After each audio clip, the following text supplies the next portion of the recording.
जय सिया राम, जय सिया राम, जय जय सिया राम, जय सिया राम, जय जय सिया राम, जय सिया राम, जय जय सिया राम।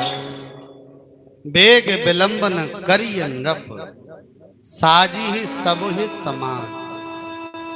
जाओ। और जाने के बाद में तैयारी शुरू करें।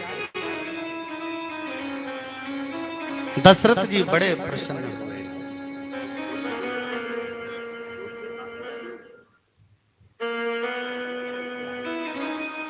प्रेम से बोलो राजा रामचंद्र की जय। महाराज दशरथ जी बड़े प्रसन्न हुए और प्रसन्न होने के बाद में तुरंत आए। और तुरंत जैसे ही आए हैं, बड़ा सुंदर मनोरम चित्रण है।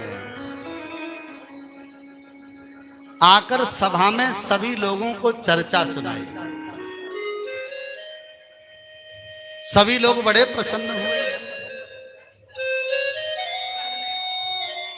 राम जी का अभिषेक होगा, राम युवराज बनेंगे। बड़ी प्रसन्नता सभी को हुई। पावन श्रोताओं, रनिवास में पता लगा, कौशल्या के आंगन में बधाई और सुमित्रा के यहां भी आनंद। चौके चार सुमित्रा पूरी सुमित्रा चौक तैयार कर रही है। पर विचित्र चर्चा क्या है कि केकई के यहां सूचना नहीं है। दशरथ उस चीज से बचना चाहते हैं कि मैंने केकई की माता को वचन दिया, अब मैं केकई से चर्चा करूंगा तो कहीं भूल कर ये कह न दे।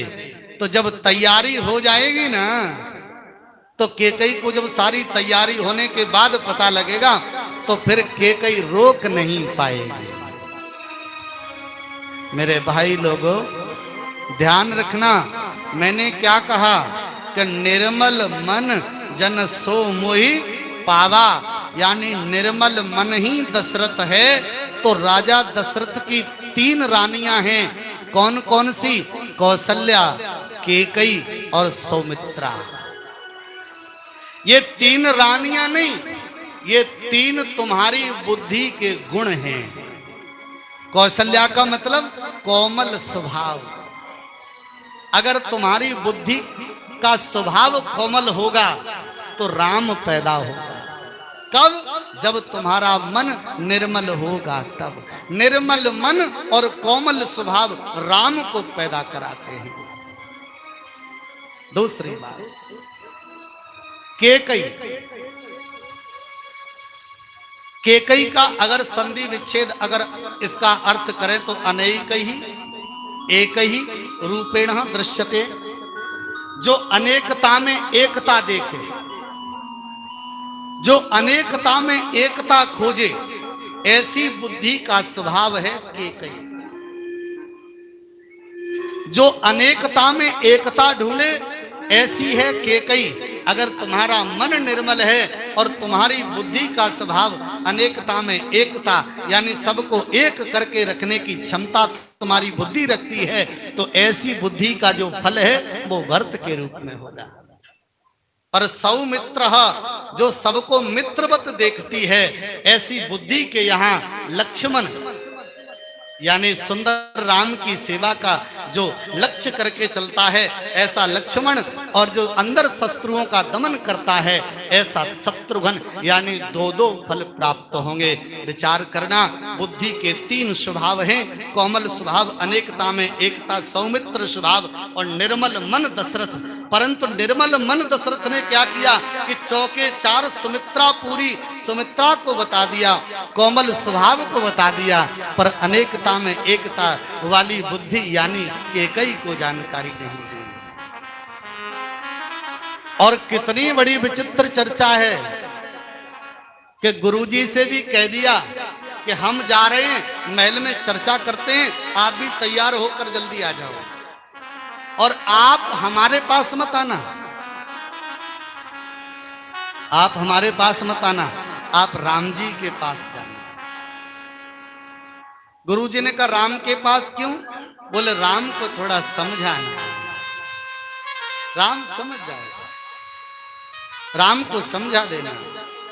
मेरे भाई लोगों, गुरुजी राम जी को समझाने के लिए जा रहे हैं।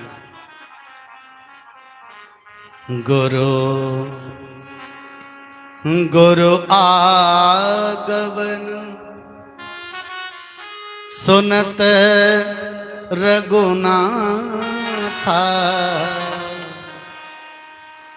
द्वार आयना पद नाय हुमा था। दरवाजे पर गुरुजी आ रहे हैं। राम जी ने सुना, नीति राम जी की देखिए कितनी प्यारी है। कुछ लोग सोचते हैं गुरुजी आ रहे हैं, अच्छा तो चारपाई बिछाओ। अरे चारपाई छोड़ो, सबसे पहले दरवाजे पर गुरु पैर न रख दे उससे पहले साष्टांग दंडवत प्रणाम करना तुम्हारी नीति है। द्वार आय पद नायहु माथा, प्रणाम किया। प्रणाम करने के बाद अंदर ले गए, बिठाकर चरण धोए। एक भांति से नहीं, 16 प्रकार से गुरु जी की पूजा हुई। आदेश करिए गुरुदेव, मुझे क्या करना है? गुरुजी ने कहा राम तुम धन्य हो, आज तुम्हारी सेवा भाव भक्ति को देखकर मैं प्रसन्न हूं। राम तुम तो दशरथ के वंश में हंस वंश अवतंस श्रेष्ठता से पैदा हुए। राम तुम्हें जन्म देने वाली माता, राम तुम्हारे पिता। गुरुदेव मेरे लिए क्या आदेश? भूप सजेऊ अभिषेक समान, भूप सजेऊ अभिषेक समाजो, भूप सजेऊ सेक समाजो, भूप सजेऊ अभिषेक समाजो, चाहत देना। मेरे भाई देखिए कितनी बड़ी बात है। दशरथ जी ने गुरुजी से क्या कहा? बोले कहिए कृपा करी, आप हमसे कहो जिससे हम समाज में क्या कहें कि गुरुजी ने आज्ञा दी है। पर गुरुदेव क्या करें? चाहत देना। राम जी ने कहा गुरुजी आप चाह रहे हैं कि पिताजी? गुरुजी मुस्कुराकर बोले भूप सजेहु अभिषेक समाजो, भूप सजेऊ अभिषेक समाजो। मैं नहीं, गुरु वशिष्ठ जी ने स्पष्ट कर दिया कि भूप सजेहु, ये मेरी तैयारी नहीं है, तुम्हारे पिता की तैयारी है। अच्छा गुरुजी किस लिए तैयारी है? चाहत देना मैं जो चाहत देना तुम्हें जो बराजो,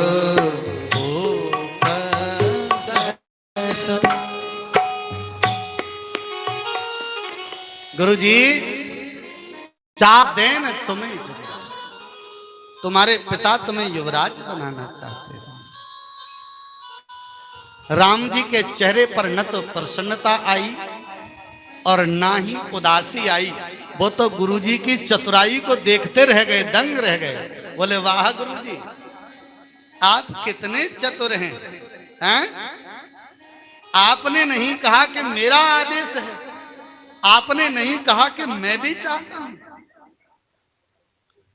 गुरुजी से राम कुछ कहते उससे पहले गुरुजी ने कह दिया, राम राम करो सब संजम आजू, जो विधि कुशल निभाए काज। राम,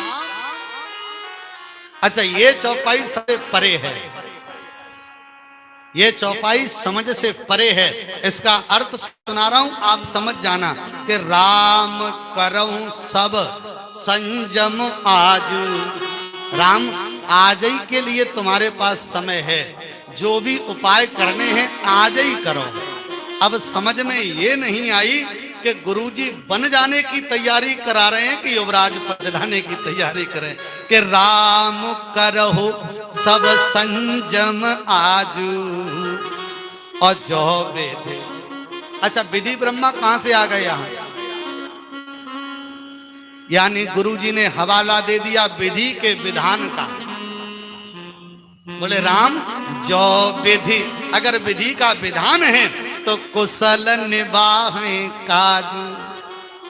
अच्छा राज्य अभिषेक की चर्चा नहीं हो रही है? राज्य अभिषेक की चर्चा होती तो गुरुजी स्पष्ट कहते कि राम स्नान करो और दान पुण्य करो, राम तैयारी करो, ये मंगाओ वो मंगाओ, पर नहीं, स्पष्ट कर दिया कि राम करो सब संजम आज, सारे उपाय करो। और अगर विधि ब्रह्मा ने चाहा तो तुम्हारे सारे उपाय फल दे जाएंगे। अब राम सोचने लगे कि करना क्या है। गुरु सिख दे ही राई पही गए हो, और राम हृदय असभ्य समय। प्रेम से बोलो जय श्री सीताराम। अच्छा नहीं लग रहा कि गुरुजी सिखाने आए कि भड़काने आए?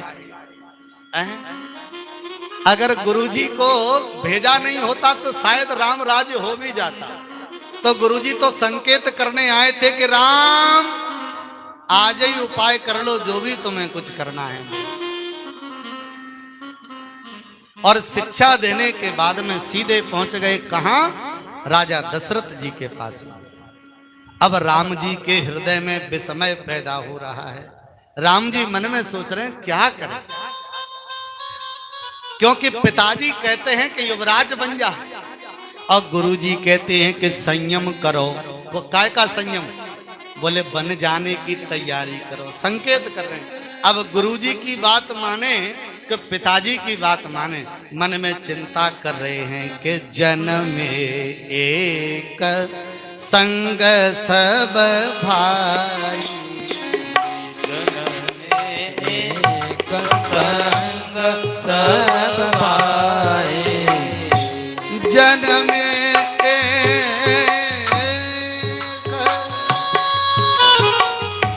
जन्म में एक संग सब भाई, जन्म एक संग सब भाई, भोजन शयन, भोजन शयन के ललिकाई, भोजन शयन के नर गुराई, भोजन शयन के ललिकाई, भोजन शयन के नर काई, करन भेद उपगीत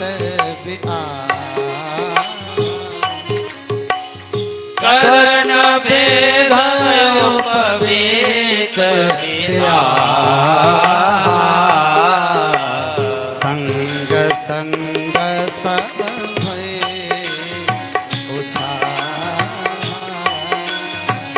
संग संग सब भय उचार।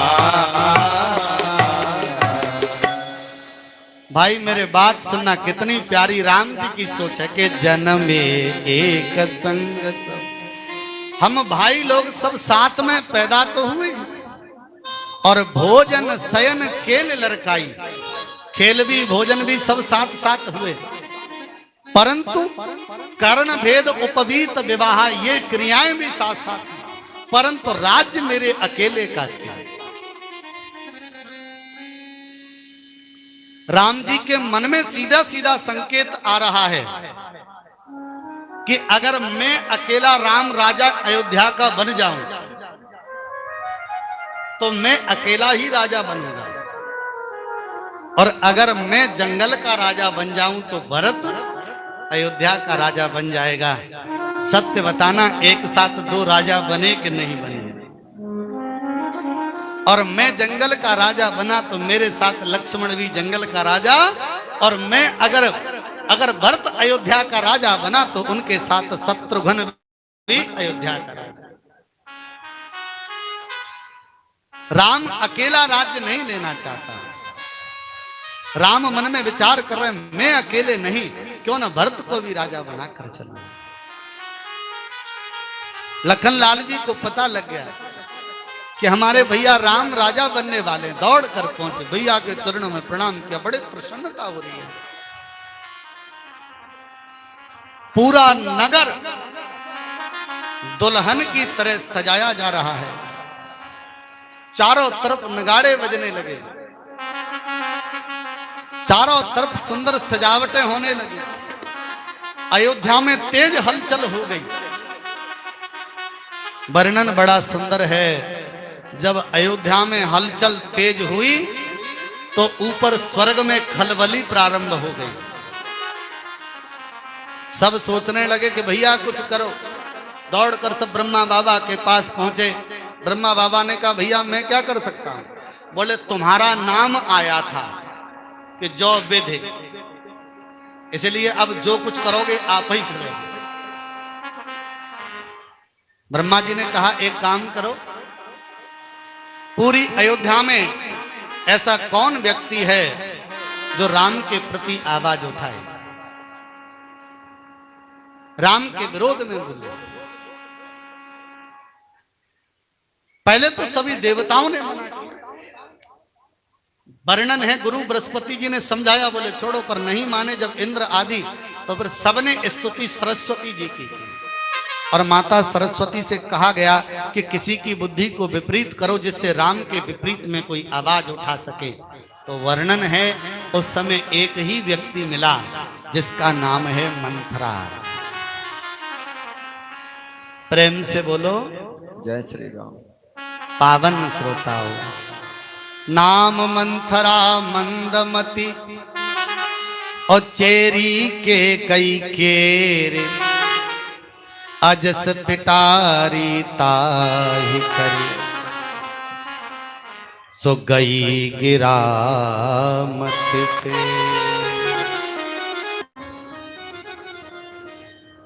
मेरे भाई लोगों, एक जानकारी और दे दूं आपको। मंथा के बारे में कभी आपने किसी धर्म ग्रंथ में पढ़ा है? शायद बहुत कम पढ़ने को मिला होगा। मंथरा समझ लो कि मंथरा है कौन। आध्यात्मिक दृष्टिकोण से देखा जाए तो मंथरा कुबुद्धि है। और जब राम अयोध्या में है तो फिर कुबुद्धि का क्या काम है? सो कुबुद्धि सो रही है। पर जब राम राजा, देखना, जब राम जन्मे हैं तब कुबुद्धि सो रही है, और राम अगर राजा बन गए तो फिर कुबुद्धि कहां जाएगी? कुबुद्धि का तो अस्तित्व ही खत्म हो जाएगा। तो एक भाव तो यह है कि कुबुद्धि रूपी मंथरा अपने आप के अस्तित्व को बचाने के लिए जागी। दूसरा भाव सुनिए, कितना प्यारा है। जब केकई का जन्म हुआ, ध्यान से सुनना, कथा बड़ी सुंदर है, ये नई है। जब केकई का जन्म हुआ तो केकई की कुंडली को दिखाया गया, तो तो केकई की कुंडली में कुल घातनी योग आया। आचार्य विद्वानों ने कहा, महाराज अश्वपति, आपकी बेटी कुल घातनी है।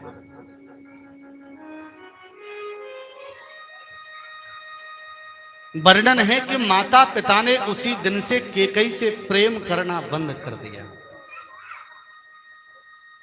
परंतु दासी जो थी ना मंथरा, यह प्राणों की तरह अपनी बेटी समझकर केकई का पालन पोषण करती।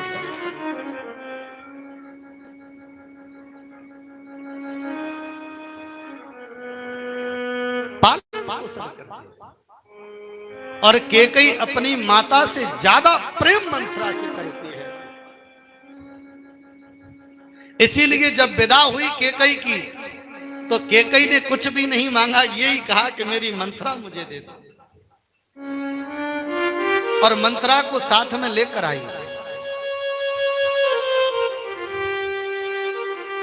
क्या मंथरा मूर्ख है? नहीं, मंथरा बहुत चतुर है। मंथरा साधारण नहीं है। मंथरा आज अपने कक्ष में सो रही है, और जैसे ही उसने नगर में तैयारियां देखी, तो मंथरा अपनी चारपाई को छोड़कर नगर में आई।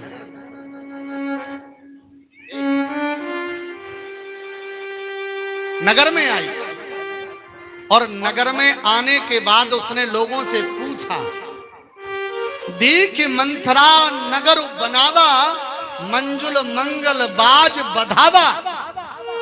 मंथरा ने पूछा कि हो क्या रहा है?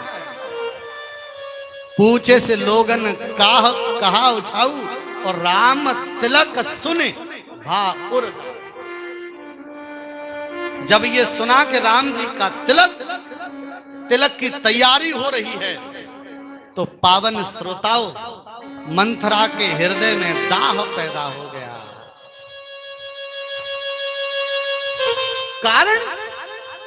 कारण आप समझिएगा, आपकी समझ में आ जाएगा।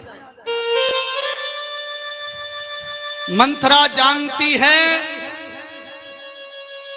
कि मेरी बेटी केकई दशरथ को रोकेगी नहीं। प्रेम से बोलो जय श्री राम। जय श्री राम।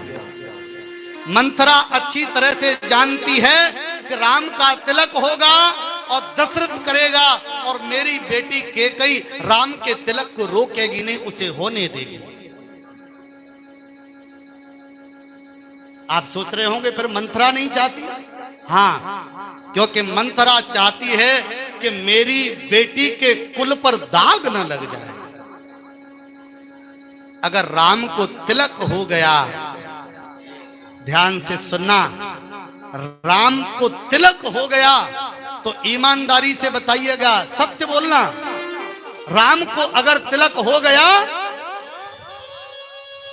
तो केकई के रूप में दशरथ के कुल पर कलंक लगेगा कि नहीं लगेगा? कि दशरथ की मां को वचन दिए, वो केकई की मां को वचन दिए दशरथ, और पूरा नहीं कर पाए। तो मंथरा ने मन में विचार कर लिया कि मेरी बेटी कुल की घातनी बनने जा रही है। इसलिए मन में विचार किया कि अपनी बेटी को मैं बचाऊंगा। मेरे भाई ध्यान से सुनना, मंथरा इसलिए नहीं आई, मंथरा इसलिए नहीं आई कि राम का वनवास हो जाए, मंथरा इसलिए नहीं आई कि भरत का टीका हो जाए, मंथरा केवल इसलिए आई कि कुल का कलंक केकई पर न लगता हुआ मंथरा पर लग जाए, क्योंकि मैं दोषी बनना चाहती हूं, मेरी बेटी निर्दोष हो जाए। प्रेम से बोलो जय श्री राम। पावन श्रोताओं, वर्णन बड़ा सुंदर है। भरत मातो पही गई बिलकानी, मातो पह गई बेलपात, भरत माँ तो पाई गई बिलखानी, भरत माँ तो पाई गई बिलखानी, कान मनी हंसी कहें हंसी रानी, कान मनि हंसी कहें हंसी रानी, उतरो देही नहीं ले ओ सासू, उतर दे नहीं ओ सासू, नारी चरित करे डारे, नारी चरित करे डारे आंसू, भरत मात पही गई बिलखानी, भरत मात पही गई बिलखानी। केकई के पास पहुंच गए। माता केकई ने मुस्कुराकर पूछा, मंथरा तेरे चेहरे पर उदासी क्यों है? और मैं देख रही हूं तेरी आंखों से आंसू भी टपक रहे हैं। गोस्वामी तुलसीदास जी महाराज लिख रहे हैं, नारी चरित कर डारिय आंसू। प्रेम से बोलो सीताराम। आगे वाले लोगों को बता रहा हूं, माताओं का सबसे बड़ा हथियार है आंसू। सही बता रहा हूं। सवेरे चाय बनाना और चाय बना के पति देव के सामने जाना, आंखों में आंसू भर के, और धीरे से कह देना, ले चाय पी लो। पति देव आंखों में आंसू देखेंगे तो पूछेंगे बात क्या है, तो ऐसे आंसू पोंछना, बोले तुम्हें कुछ लेना देना नहीं है, तुम तो चाय पियो, चले आना। चाय कितनी भी अच्छी होगी पर फीकी हो गई। अच्छा, चाय पिब न पावे तासे पहले फिर आ जाइयो, और आंखों में आंसू भर के पूछ लेना, नाश्ते में क्या खाओगे? पति देव कह देंगे, नाश्ता छोड़ पहले जो बता तू रोज कह रही है, तो धीरे से कह देना, तुम्हें क्या लेना देना है, तुम तो नाश्ता बताओ, नाश्ता बताओ, खाना क्या है। और जैसे उल्टा सीधा नाश्ता बना के रख देना, और रखने के बाद थोड़ी देर बाद फिर पहुंच जाना आंसू भर के, बोले भोजन में क्या बना दूं? पति देव कहेंगे, भोजन छोड़ पहले ये बता तू रोई कह रही है। उल्टा सीधा भोजन बना के थाली सामने रख देना, आंसू डालने लग जाना, गारंटी है एक और रोटी खप जाए। थाली बगल में खिसक जाएगी, पहले ये बता रोटी बाद में, पहले तू रो रही है सवेरे से। फिर धीरे से ही कह देना, पड़ोसन में 5 तोला को हार बनवा लो। प्रेम से बोलो। मैंने कहा था ना, नार चरित कर डारी आंसू। पर ध्यान रखना, शिक्षा को ग्रहण करो। जिस घर में जरा जरा सी बात पर आंसू बहते हैं, मैं मंच से कहता हूं, ऐसे घर में कभी जीवन में शांति नहीं रहती। द्रौपदी के आंसू बहते रहे तो कौरव और पांडवों का सुपड़ा साफ हो गया। हुआ कि नहीं हुआ? लंका में सीता के आंसू बहते रहे तो पूरी लंका चौपट हो गई। माताओं बहनों, घर में झगड़ा करो, लड़ाई लड़ो, नीति की लड़ाई लड़ो, पर जरा जरा सी बात पर आंसू मत बहाया करो, क्योंकि स्त्रियों का आंसू बहाना शास्त्र में निषेध है। कष्ट पड़ता है तो उसका सामना करो, संघर्ष करो, अपने जीवन को मजबूत बनाओ और हर परिस्थिति से लड़ने लायक बनो। जरा जरा सी बात पर आंसू बहाना आप लोगों के लिए ठीक नहीं है। हाँ, अगर घर में कोई दुखद घटना घटती है तो सबके आंसू निकलते हैं, आंसू भी समय पर निकलना चाहिए और मुस्कुराहट और हंसी भी समय पर होनी चाहिए। ये नहीं कि बेवजह कभी भी हंसते रहो और बेवजह कभी भी आंसू बहाते रहो। ये कुल की कुलवती स्त्रियों की पहचान नहीं है। प्रेम से बोलो। नारी चरित कर डारी आंसू, जय हो। मंथरा की आंखों से आंसू बरस। मेरे भाई, रानी ने मुस्कुराकर पूछा, मुझे ऐसा लग रहा है कि आज तेरी मुलाकात ना लक्ष्मण से हो गई। कुछ कह दिया होगा, ज्यादा बोलता है ना वो। क्या बात है, पर इतने के बाद भी बोली नहीं। कहा था ना मैंने कि बार बार पूछें तो बोलो मत, यही कर रही है। ये बोली नहीं, ये तो लंबी लंबी सांसें छोड़ने लगी। फिर से केकई ने पूछा, बात क्या है? तुझे पता है? हाँ,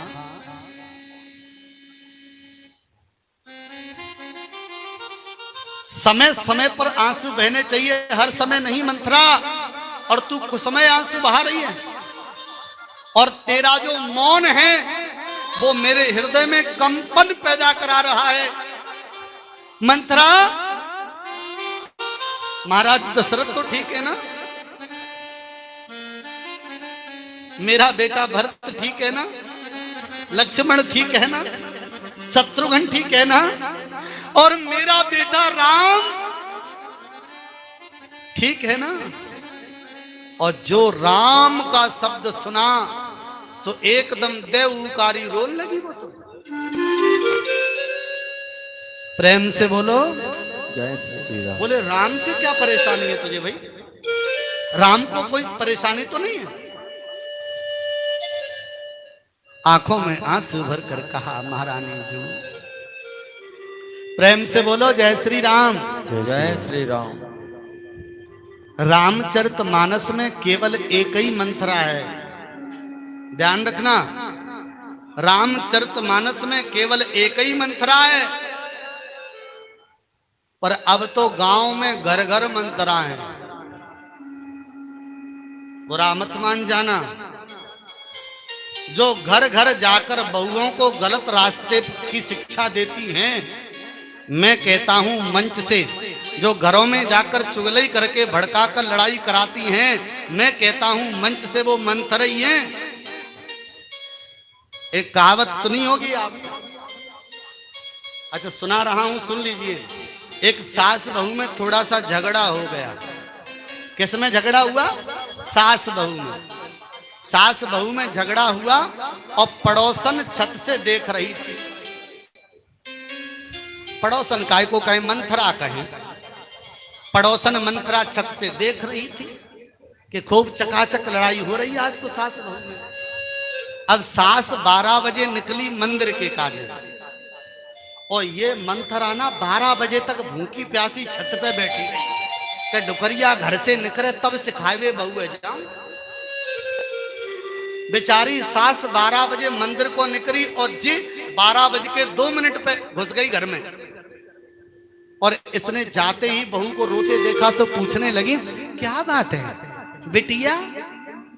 वैसे कबू जाने बिटिया नहीं कही, आज बिटिया। बिटिया क्या बात है? आज हमारी सास से बड़ा झगड़ा हुआ। अरे तू पूछे ही मत, मैं छत पे से सुन रही, ऐसी बुरी बुरी सुनाई है तो पूछे मत। अगर तेरी जगह पे मैं होती तो मर जाती। अब बहू बेचारी सीधी, तो उसने धीरे से कहा, हमें तो मरना भी नहीं आता। अरे मरबे में कुछ समस्या है? रस्सा लिया, कुंदा से बांध के लटक जा। बहू ने कही, हमें तो फांसी लगाना भी नहीं आता। बोले, लिया हम सिखाए दे। बहू चली गई, सो रस्सा ले आई। दुपहरिया स्टूल पे चढ़ गई, कुंदा से फंदा लगा लिया और गले में बांध के बोले देख ऐसे झूल जा, दोनों गिर गो सत्यानाशी स्टूल, सब लटक गई। अब टुकरिया बड़बड़ाई, अब बहू के तो सपरे बिगड़ गए कि करें कहा। सो बहू चिल्लाई, ओ माता जी दौड़ के आई हो। सो माता जी दौड़ के आई, वो ऐसे फड़फड़ा रही। माता जी ने जी पड़ोस ने कहा है वो जे अपने घर में फांसी लगाए हुए काई आई। बोले हमें सिखाए रही। तो बोले नेक और लटकी रंधे जाए, न जाने कितने घर बिगाड़ेगी जी, जिंदी रहेगी। प्रेम से बोलो जय श्री राम। विचार करना, ऐसी शिक्षा हमें लोगों के घरों में बांटनी नहीं चाहिए। हमें शिक्षा देनी चाहिए तो ऐसी शिक्षा देनी चाहिए जिससे घर बने संभले, न कि घर टूटे। प्रेम से बोलो जय श्री राम।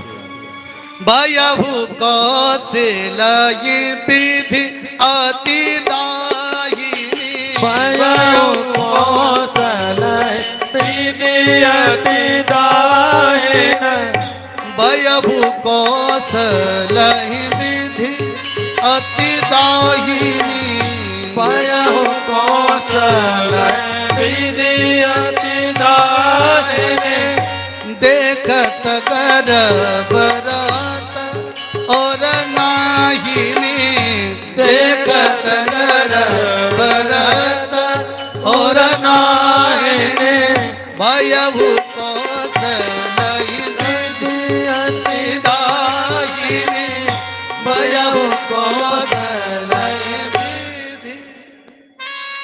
लंबी सांस लेकर मंत्रा बोल पड़ी, रानी जू कौशल्या की बात मत करो, राम की बात मत करो।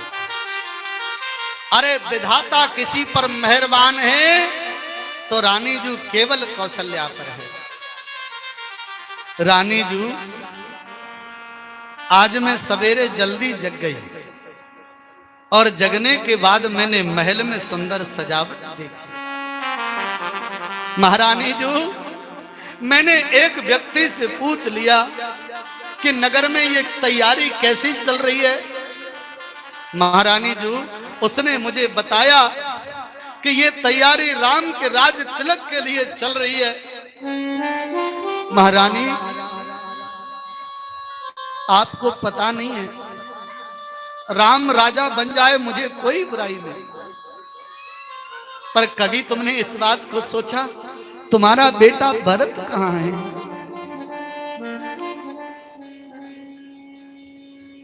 तुम्हारा बेटा भरत कहाँ है? अगर भरत आज अयोध्या में होता तो भले ही राम राजा बन जाता, मुझे कोई दिक्कत नहीं होती। कैकेयी ने कहा कोई फर्क नहीं पड़ता, शायद महाराज ने जल्दी में फैसला लिया होगा।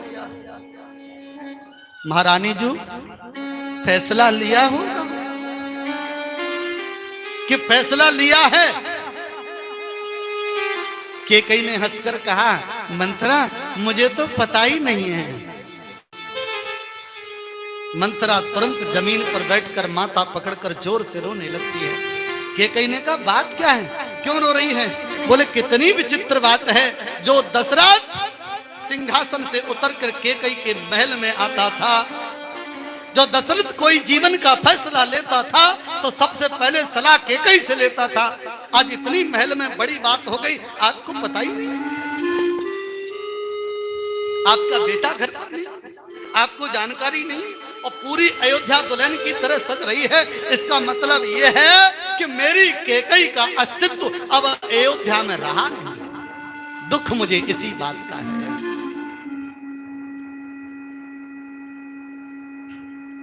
कैकेयी ने चेहरे पर फिर से मुस्कुराहट ले आई। बावली हो गई, पागल हो गई, ऐसी बात नहीं करते। मेरा भरत आ रहा होगा। और रही बात महाराज दशरथ की, कोई बात नहीं है, आज नहीं बताई, जीवन के सारे फैसले तो मैंने किए, कोई फर्क नहीं पड़ता।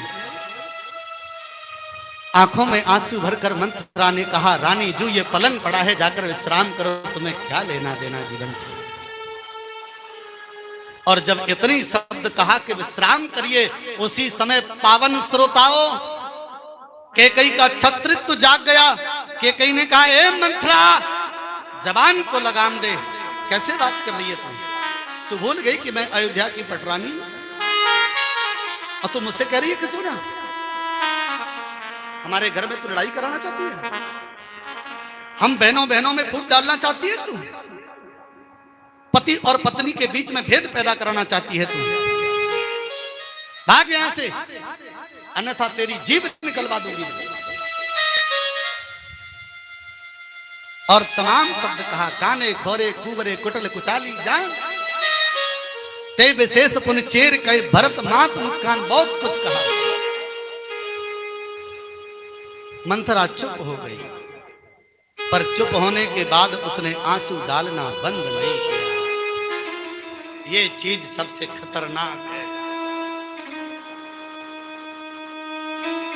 कैकई फिर पास में बैठ गई रोती मंथरा को देखकर, क्योंकि मंथरा के बहुत एहसान है कैकई के ऊपर। कैकई उसे बिलखता छोड़ नहीं सकती।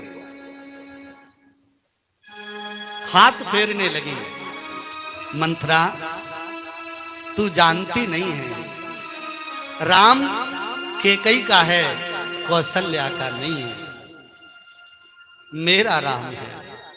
और अगर राम राजा बन जाएगा तो ये मत सोचना कि कौशल्या महारानी बन जाएंगी, कौशल्या राजमाता बन जाएंगी, ये मत सोचना। अरे राजमाता कैकई बने, कौशल्या बने, सुमित्रा बने, कोई फर्क नहीं पड़ता, पर राम तीनों माताओं को बराबर प्रेम करता है।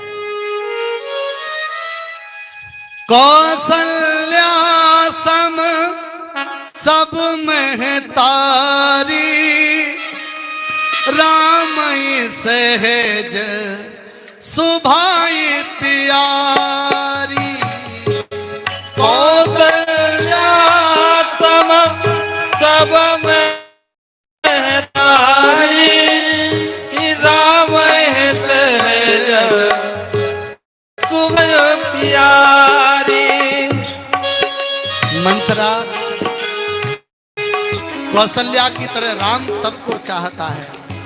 और सबसे बड़ी बात तुझे बताऊं, सवेरे राम कौशल्या के चरण नहीं छूता, मेरे आकर छूता है पहले।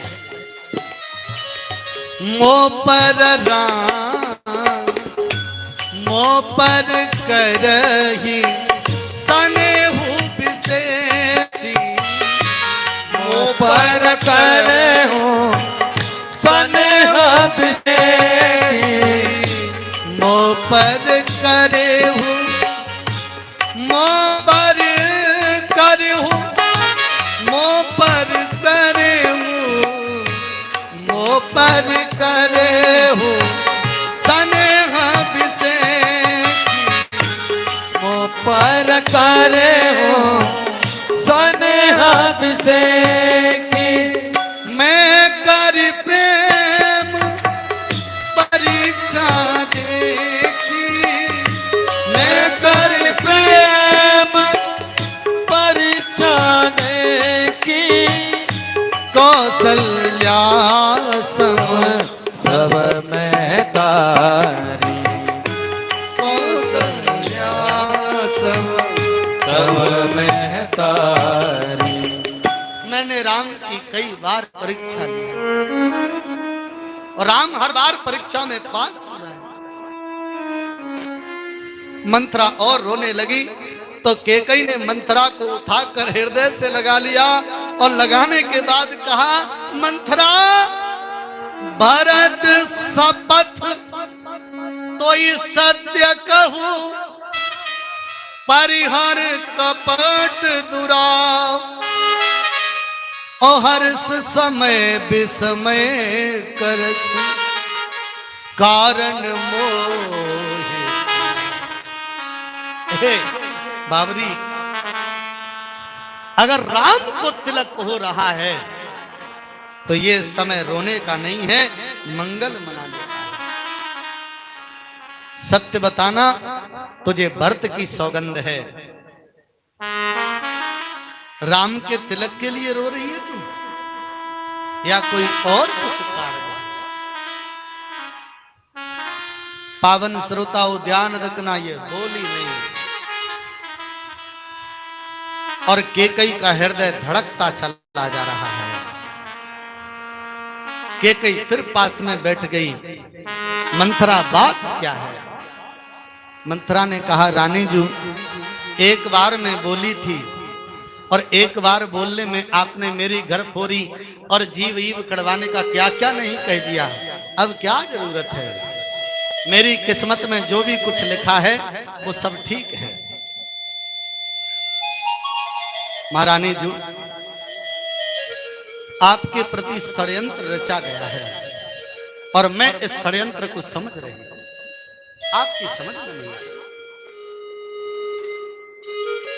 महारानी जी, राम की माता चतुर है, राम चतुर है। विचित्र बात यह है, आप ये मत समझिए कि भरत जी गए हैं। अगर महाराज चाहते तो थोड़ी सी सूचना करके तुम्हारे बेटे को बुलवाने में क्या जाता। ऐसा तो कोई मुहूर्त नहीं होता कि तत्काल ही मुहूर्त बने, तुरंत ही काम हो जाए। आप चाहते तो भरत आज यहां होते। पर सबसे बड़ी विचित्र बात, राजा महाराजाओं के लिए पत्र गए हैं महारानी जू, पर केकई देश के लिए संदेश तक नहीं गया। और इसमें चाल दशरथ की नहीं, सबसे बड़ी चाल है कौशल्या की। चतुर गंभीर राम महतारी। रानी जू, मैं जानती हूं कि राजा तुमसे विशेष प्रेम करता है और मैं ये भी जानती हूं कि तुम ये समझ नहीं पाते कि सौत क्या होती है, क्योंकि तुम हमेशा राज सुख में रही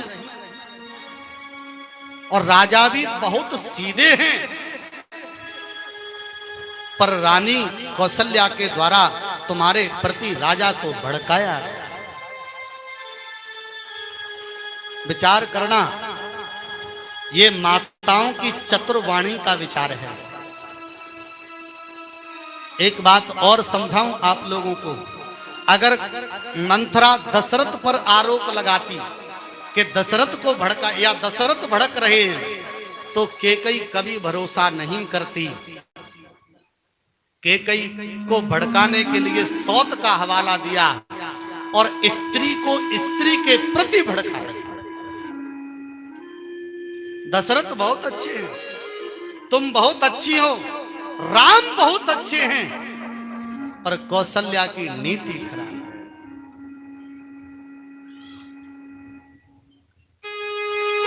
मैं जानती हूं। और सबसे विचित्र बात, महारानी जी, कौशल्या से भी चतुर है सुमित्रा।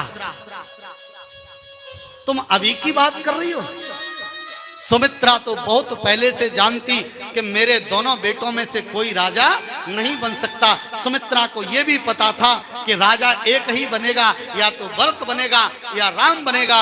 इसीलिए सुमित्रा ने पहले से ही अपना एक बेटा भरत के पास और एक बेटा राम के पास पहले से ही रख दिया। तो सुमित्रा की सीट तो सही है, सुमित्रा का स्थान सुरक्षित है, राम की माता का स्थान भी सुरक्षित है, पर खतरे में तो तू है और तेरा बेटा भरत है। महारानी जो कद्रू बिन तहि देहि दुख, तुम ही कौशला देव, भरत पंदी ग्रह से यही और लखन राम के ने। कद्रू बिनता दोनों कश्यप की पत्नियां, कद्रू के काले नाग और बिनता के गर्भ से 2 अंडे पैदा हुए थे और एक अंडे से गरुड़ जी पैदा हुए हैं और एक अंडे से अरुण जी पैदा हुए जो सूर्य के सारथी हैं। कद्रू वनिता में शर्त लगी कि सूर्य के घोड़े सफेद हैं या काले। वनिता ने सफेद बताए। कद्रू के काले नाग जाकर घोड़ों से लपेट गए तो काले नजर आए। वर्णन है उसके बाद कद्रू ने वनिता को कष्ट दिया और वनिता दासी बनी। कद्रू शर्त के अनुसार। कथा मार्कंडे पुराण में पूरी है और बड़ी विचित्र चर्चा है। पावन श्रोताओ, ठाकुर जी की सुंदर पावनी लीला। कद्रू विनतै दे दुख तुम ही कौशला देव। जैसे कद्रू ने विनता को दुख दिए थे वैसे ही तुम्हें कौशल्या देगी। भरत कारागृह में पड़े रहेंगे और तुम छत पर बैठी बैठी कौआ भगाती रहना। प्रेम से बोलो जय श्री राम। केकई पास में बैठ गए। केकई ने कहा मंथरा कुछ बातें तेरी मुझे सत्य लगती हैं। मेरे भाई लोग ध्यान रखना, भड़काने वाला इतना भड़काता है कि भड़कने वाला फिर भड़क ही जाता है। सोने मंथरा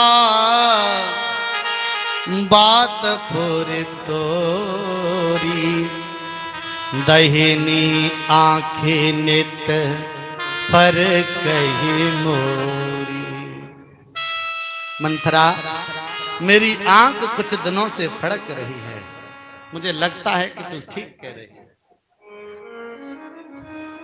मंथरा करना क्या चाहिए मुझे? मंथरा प्रसन्न हो गई और पास में बिठाकर खूब शिक्षा दी और मुस्कुराकर कहा रानी जी मुझे मालूम है तुमने एक बात मुझे बताई थी। कौन सी? राजा की देवासुर संग्राम में तुमने रक्षा की थी और राजा ने और सुंदर तुम्हें 2 वरदान दिए थे। तो मेरा विचार ये है कि सुत ही राज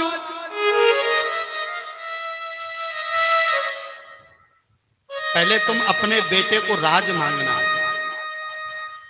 राम ही बनवास 2 वरदान है ना, तो एक वरदान में पहले बेटे को राज मांग लेना और दूसरे में राम को वनवास मांग लेना। केकई ने कहा मंथरा राम को वनवास क्यों?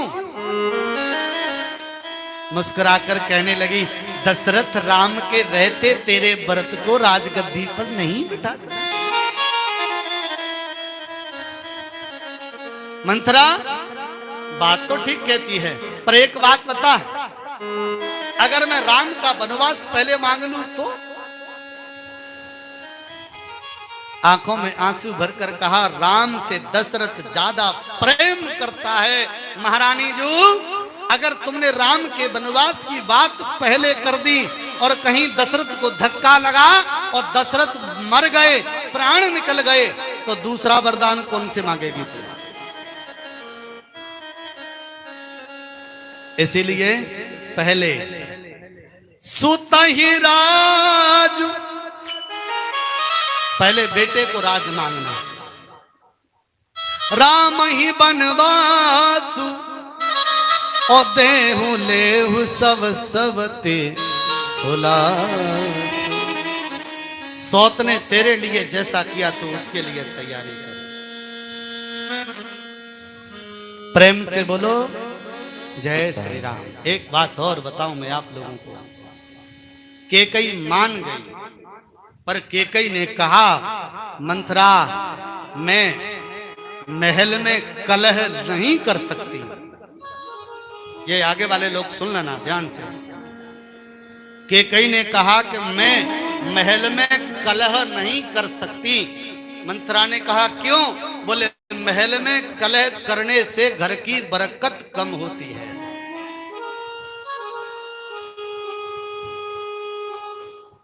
मेरे भाई लोगों कथा सुनोगे तो ध्यान में आएगी ये बात। घर में अगर कोई स्त्री कलह करती है तो घर की बरकत नहीं होती, घर की बीमारी कभी नहीं मिटती। घर में शांति कभी नहीं होती, घर में धन की उन्नति कभी नहीं होती। और आप लोग क्या करते हैं? घर में ही कलह करते हैं। मेरा मंच से कहना है, आप अपने घर की कलह को समाप्त कर लीजिएगा। आपके घर में बरकत होगी, आपके घर की उन्नति होगी। केकई ने अयोध्या के महल में कलह नहीं किया। केकई ने मुस्कुरा कर कहा, मंथरा मैं अपने महल में कलह नहीं कर सकती, तो बोले तुम रानी जी कोप भवन में चली जाओ। और कोप भवन महल से अलग हुआ करते थे,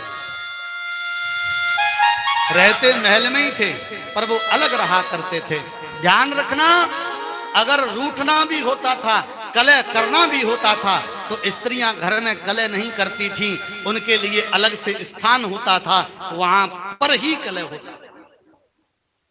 और आजकल आप लोगों ने घर को ही कोप भवन बना रखा है। प्रेम से बोलो,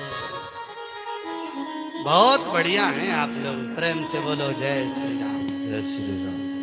महाराज दशरथ को पता नहीं कि क्या होने वाला है। रानी तुरंत वहां से निकलती है और निकलने के बाद एक एक वस्त्र आभूषण त्यागती चली जाती है और कोप भवन में जाकर काले वस्त्र धारण कर लेती है। प्रेम से बोलो पावन श्रोताओं। और सबसे विचित्र बात, कितनी सुंदर चर्चा है, मंथरा कहां रह गई? मंथरा रह गई केकई के महल में। नहीं आई बात समझ में? समझ लो, मंथरा कौन है? कुबुद्धि। और केकई कौन थी? बुद्धि। अब बुद्धि चली गई कोप भवन में, तो बुद्धि की जगह पे बैठ कौन गई है? कुबुद्धि। ईमानदारी से बताना पावन श्रोताओं, कुबुद्धि बैठ गई तो वनवास होगा कि राज तिलक होगा? मेरे भाई, वनवास होगा कि राज तिलक होगा? वनवास।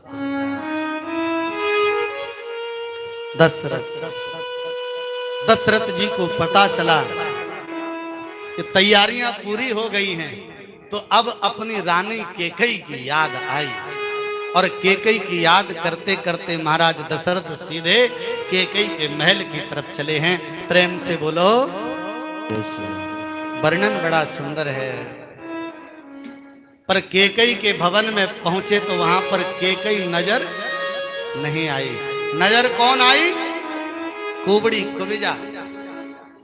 कुबड़ी को देखकर राजा का चेहरा सूख गया कि बुद्धि की जगह पर कुबुद्धि क्या कर रही है? मंथरा, तुम्हारी महारानी कहां है? महाराज, महारानी जी कोप भवन में गई है। ओहो, कोप भवन का नाम सुना तो जमीन निकल गई पैरों के नीचे से। मंथरा, क्या कारण है? बोले महाराज मुझे नहीं पता क्या कारण है, पर महारानी जी कोप भवन में है। पावन श्रोताओं, राजा के हाथ पैर फूल गए, राजा के हाथ से तलवार छूट गई। राजा तुरंत कोप भवन के लिए प्रस्थान करते हैं। जैसे ही कोप भवन में प्रवेश किया, दरवाजे पर वस्त्र आभूषण बिखरे पड़े और केकई जमीन पर पड़ी हुई है, काले कपड़े पहने। ऐसा लग रहा है कि कोई डसने के लिए नागिन लेटी है। दशरथ का हृदय कंपायमान हो रहा है। वही दशरथ जो चक्रवर्ती सम्राट हुआ करता था। अनहित तोर प्रिया के कीना, अनहित तोर प्रिया के कीना, अनहित तोर प्रिया के, अनहित तोर प्रिया के कीना,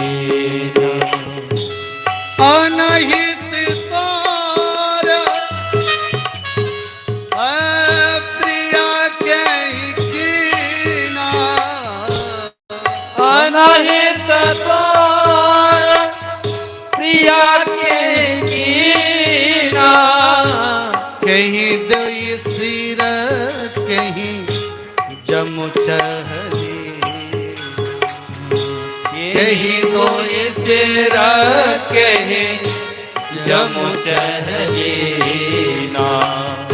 अनहित तोर प्रिया कहीं कीना अनहित तोर प्रिया के कीना कहीं दोई सिर कहीं जमु चहली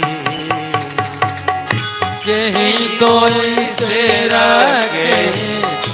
जमु चहलीना। है रानी प्रिया के कई तमाम शब्द मीठे मीठे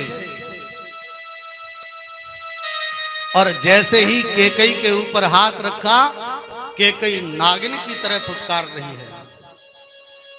दशरथ ने कहा प्रिया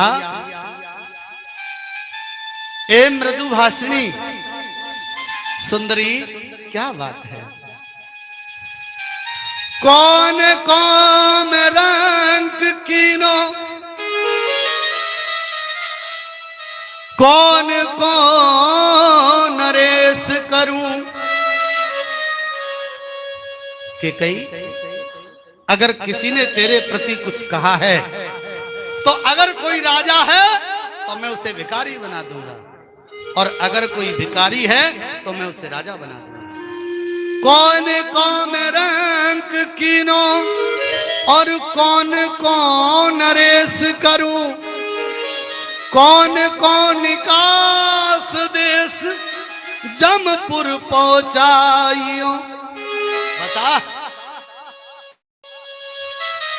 स्वर्ग से निकास इंद्र को देवतन को मार मारी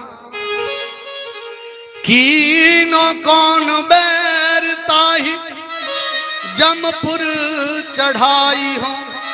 अगर इंद्र का सिंहासन चाहिए तो केकई मैं तुझे ला कर दूंगा और देवताओं को मार मार के भगा दूंगा। अगर किसी ने कुछ कहा हो तो उनको मारकर यमपुरी का रास्ता दिखा दूंगा। साज सब भूषण अंग अपने मनोहर गात सत्य राम की शपथ जो मांगियो सो पायो। प्रिया प्राण सुत सरबस मोरे परिजन प्रजा सकल बस तोरे। प्रिया प्राण सुत सर्वस मोरे परिजन प्रजा सकल बस तोरे। प्रिया प्राण सुत सुरबस मोरे परिजन प्रजा सकल बस तोरे। प्रिया प्राण सुत सर्वस मोरे परिजन प्रजा सकल बस तोरे। के कई अंगों पर आभूषण धारण करो और ये समय दुखी होने का नहीं है। मैं तेरे पुत्र राम को कल राजगद्दी देने लगा। जो राम की बात सुनी आहा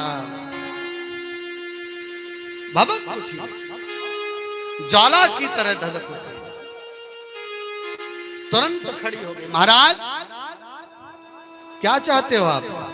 राम को राज तिलक दीजिए ना, मैं कब मना कर रही हूं। दशरथ जी को लगा कि कुछ गड़बड़ है। दशरथ जी ने कहा कहीं तेरे मन में यह विचार तो नहीं है कि भरत और राम में भेद है? कि कई मोरे भरत राम दो आंखी चाहे ये वाली आंख रहे या ये, मेरे लिए तो दोनों बराबर है। मैं तेरे बेटे को राज दे रहा हूं। केकई ने कुछ नहीं कहा। केकई ने कहा, महाराज आप राम को राजा बनाइए, कौशल्या को राजमाता बनाइए, यहां से आप चले जाए। बात क्या है महाराज, मैं ज्यादा कुछ नहीं कहना चाहती। अरे मांग क्या चाहिए तेरे को? महाराज एक बात मैं तुम्हें याद दिलाना चाहती हूं। क्या? बोले एक बार तुम्हें याद है, तुमने मुझे एक वचन दिया था। क्या वचन दिया था? तुमने कहा था कि केकई मैं तुझे 2 वरदान प्रदान करता हूं और मैं जानती हूं कि कल राजा राम बन जाएगा, तो फिर तुम्हारी कीमत क्या है? इसलिए मैं चाहती हूं कि राज्य अभिषेक होने से पहले आप राजा बनकर ही मेरे 2 वचनों का पालन करें। कल आपका सिंहासन दूसरे का हो जाएगा तो फिर मैं आपसे मांगूंगी तो क्या मतलब निकलेगा? अरे रानी, 2 वरदान के लिए इतनी बड़ी बात तूने तैयार की? नहीं महाराज, ऐसी कोई बात नहीं, मैं तैयार होने के लिए तैयार हूं। मैं वस्त्र आभूषण पहन सकती हूं, पर आप हाँ करें। दशरथ जी ने कहा, क्या बात कर रही है? अरे 2 नहीं 4 मांग ले, अभी तो मैं राजा हूं, दे सकता हूं। नहीं महाराज, मुझे 2 ही चाहिए। तो मांग। ऐसे नहीं महाराज। तो बोले राम की शपथ आपके मुख से निकलेगी तब मैं मांगूंगा। राजा ने हंसकर, क्या पागल हो गई? इतनी छोटी सी बात के लिए राम को बीच में क्यों ले रही है? मुझे पता है तुम दे नहीं पाओगे, और राम की अगर शपथ आपके मुंह से निकल गई तो आप मुझे दोगे, पक्का भरोसा। तेहे पर राम शपथ करियाई, सुकृत स्नेह अबद। समय ज्यादा हो रहा है प्रिया, मैं राम की शपथ कहकर कहता हूं, मांग तुझे क्या चाहिए। मुंह से राम की शपथ निकली। केकई ने तुरंत कुंडल उठाकर कानों में पहनना शुरू कर दिया, मानो एक सिंगनी, एक शिकारिणी अपनी शिकार के लिए धनुष पर प्रत्यंचा चढ़ा रही हो, और दशरथ जैसे हिरण को भेदने के लिए। महाराज मांगो जी। सोना हूं प्राण प्रिय भावत जी का, देहु एक बर भरत हिती का।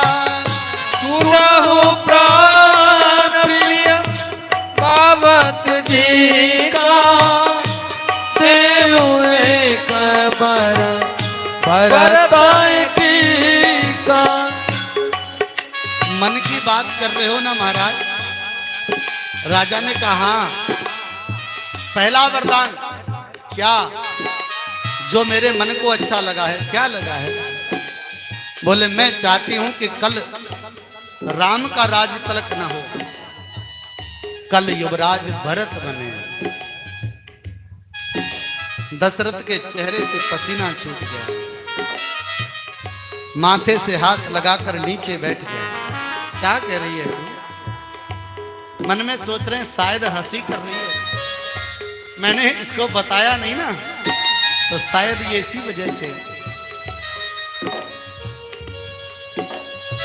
महाराज एक ही वरदान मांगा है अभी मैंने, दूसरा तो सुनो। राजा के मुंह से शब्द नहीं निकला। मंत्रा ने कह दिया कि जल्दी मांग लेना, ज्यादा विलंब मत करना। तापस में विशेष उदासी, तापस में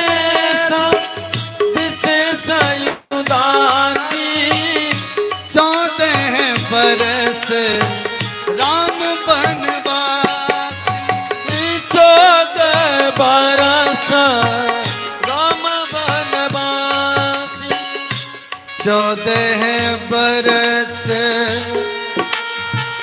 14 बरस 14 बरस राम बनवासी 14 बरस राम बनवासी तापस बेस विशेष उदासी तापस में सब से सयुदासी 14